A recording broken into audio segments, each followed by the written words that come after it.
Settima corsa condizionata per 4 anni di minima. 1 Azzurra Tab, Gianni Targhetta, 2 Allure, Francesco Pettinari, 3 Alfredo Dippa, Manlio Capanna, 4 Amanda Lear, Sandro Miraglia, 5 Axel Nib, Nicola Bortolotti, 6 Avocado Jet, Ferdinando Pisacani. In seconda fila 7 Asiago Light, Adrian Gioni, 8 Apple Pie Sia, Antonio Greppi, 9 Achille Jet, Vincenzo Piscuoglio.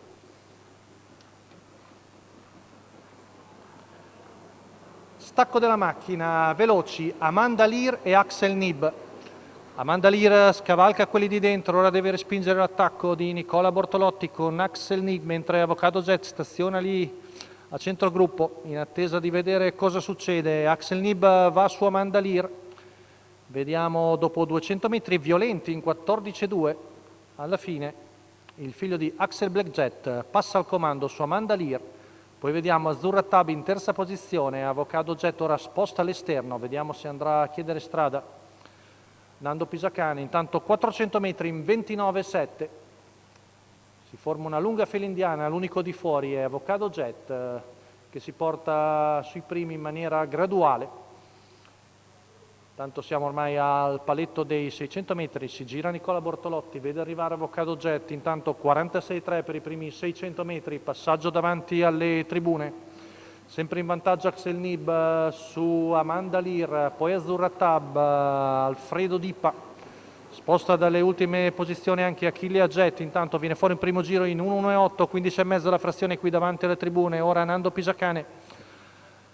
Avanza in maniera più decisa col figlio di Marajai, affianca Axel Nib, Amanda Lear, seconda la corda, ma Azzurra Tab spostata al largo, molto tonica, chilometro in 1,16,9, retta di là con Axel Nib che cerca di respingere l'attacco di Avocado Jet, ma alla fine Nando Pisacane fa sul serio e passa, ora la ma si getta di galoppo il gran favorito, quindi numero ora è Azzurra 6, Tab Avocado che Jet, prende sotto tiro squalificato. Axel Nib e passa, intanto sta avanzando in terza ruota anche Axel Nib. Siamo a poco più di 200 metri dalla conclusione con in vantaggio ora sempre Gianni Targhetta con Azzurra Tab, ci prova Alfredo Dippa, ci prova anche Achille Jet, ultimi 50 metri, Alfredo Dippa viene deciso sulla battistrada, poi Achille Jet sul palo, probabilmente ancora Azzurra Tab si difende dall'attacco portatogli da Achille Jet al largo e Alfredo Dippa in mezzo ai due, da rivedere 1,16,5 la media al chilometro. La vittoria di Azzurra Tab, Gianni Targhetta, la guida al training, i colori di casa della scuderia GT.